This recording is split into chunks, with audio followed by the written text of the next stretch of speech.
Sabemos que devemos testemunhar. Nós podemos testemunhar por causa das nossas convicções, podemos testemunhar por causa do nosso conhecimento de determinada situação ou personagem.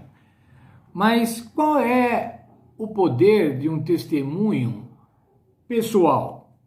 Um testemunho que retrate, expresse a sua experiência pessoal.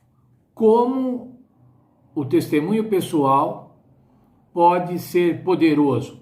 Qual é a eficácia desse testemunho? Nós vamos ver na lição de hoje o testemunho do apóstolo Paulo diante de uma situação em que ele foi colocado à frente do rei Agripa e de Festo. Festo era o procurador romano, governador da Judéia, governou a Judéia nos anos 60 até 62, portanto é uma data bem situada, bem conhecida. Festo saiu de Cesareia e foi para Jerusalém. Quando ele chegou em Jerusalém, os inimigos de Paulo foram logo dizendo que Paulo precisava ser condenado, porque Paulo estava atuando contra a religião judaica e Paulo, enfim, precisava ser morto. Festo não agiu dessa maneira. Ele entendeu a princípio que as coisas dos judeus deviam ser tratadas pelos judeus. Eles não queriam se meter nessa confusão, vamos dizer assim. Entretanto, ao ouvir Paulo, ele propôs que Paulo fosse para Jerusalém, para ser julgado em Jerusalém, e Paulo então apelou para César. E quando apelou para César, Festo diz assim, bom, então se você apelou para César, você vai ser julgado por César. E foi o que aconteceu depois no futuro. Mas quando Festo foi para Jerusalém, o rei Agripa foi cumprimentá-lo. E lá então, Festo manifestou a sua preocupação, ou seu interesse, a sua curiosidade com relação a Paulo e com relação a Jesus. Veja o livro de Atos, capítulo 25, verso 19. Tinham, porém, contra ele algumas questões acerca de sua superstição e de um tal Jesus, defunto, que Paulo afirmava viver. Veja como Festo tratou esse assunto. Um tal defunto aí, que Paulo está falando que ressuscitou, e os judeus estão contra ele por causa disso. Bem, por conta dessa situação, Paulo foi trazido perante Agripa para se defender, né? E no capítulo 26 de Atos você encontra a defesa de Paulo. E ele dá o seu testemunho pessoal, ele conta a sua história. Eu fui fariseu, eu perseguia, eu prendia, eu votava pela morte, eu castigava. E até em outras cidades eu fui perseguir os cristãos. Eu era absolutamente contra os cristãos. Eu era como os judeus, fariseus, contra os cristãos.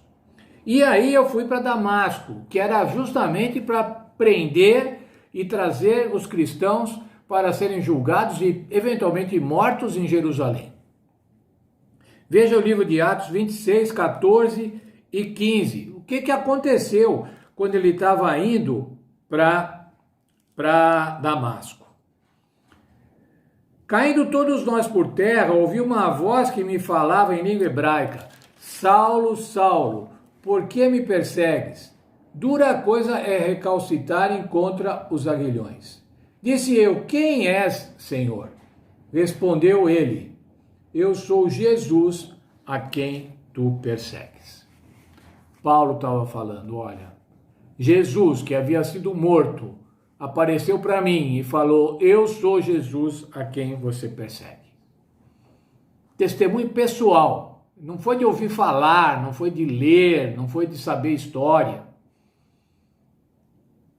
Foi porque Jesus falou a ele e deu uma missão a ele. Qual a missão? Atos 26, 16.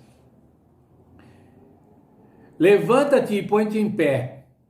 Eu te apareci por isso, para te fazer ministro e testemunha, tanto das coisas que tem visto, como daquelas pelas quais te aparecerei ainda. Levanta-te, põe em pé, vai ser testemunha, vai ser ministro. Paulo estava dizendo, isso aconteceu comigo, Agripa, isso aconteceu comigo, Festo. E a fidelidade a essa missão é que estava trazendo toda essa perseguição, é que trouxe toda essa perseguição ao Paulo, a ponto de os seus inimigos religiosos quererem matá-lo. Mas o apóstolo Paulo sabia que estava falando com um hebreu, com um judeu, um rei hebreu. E em Atos 26, 27, ele faz um apelo. 26, 27. Crês tu nos profetas, ó rei Agripa? Bem sei que crês. Se você crê nos profetas que apontavam para o Senhor Jesus Cristo, que apontavam para o Cristo da profecia, o libertador de Israel, mas o libertador da humanidade, acredite, creia. E qual foi a resposta de Agripa? Mas Agripa balançou. Agripa ficou perturbado e disse assim, disse Agripa a Paulo, pensas que em tão pouco tempo pode persuadir-me a fazer cristão? Espera, Paulo, não, para, não vai dar, em pouco tempo você não vai me fazer cristão. E Paulo insiste, irmãos, Paulo insiste, 26, 29. Respondeu Paulo, provera a Deus, que por pouco ou por muito, não somente tu, mas também todos os que hoje estão me ouvindo, se tornassem tais qual sou, exceto essas algemas. Paulo estava dizendo, eu gostaria que vocês se tornassem todos cristãos. Servia para Festo, que era o procônsul romano, servia para Agripa, que era o rei hebreu, servia para todos aqueles que estavam naquele recinto, vendo um testemunho pessoal, um testemunho de alguém que havia sido transformado com Cristo. Na verdade, Paulo estava testemunhando de Cristo, da obra de Cristo na sua vida. Não era o fato de ele ter sido, de ter acontecido, mas de como o Senhor Jesus o havia transformado. Nós devemos, irmãos, também testemunhar do Senhor Jesus Cristo, testemunhar o que Ele faz na nossa vida. Pode ser que eu ou você não tenhamos tido uma conversão milagrosa, tenhamos tido uma conversão tranquila, tenhamos nascido num lar cristão, mas nós temos, irmãos, que mostrar ao mundo o nosso testemunho pessoal. Veja, eu nasci num lar cristão, felizmente a minha vida foi sempre tranquila porque foi de acordo com a vontade de Deus. Esse é um testemunho, irmãos. Ou então, se eu tive uma conversão dramática, fale, eu era dessa maneira, mas o Senhor Jesus me transformou. Que Deus nos ajude, irmãos, e a gente possa, cada um de nós com as nossas experiências, darmos um testemunho pessoal do poder do Senhor Jesus Cristo nas nossas vidas.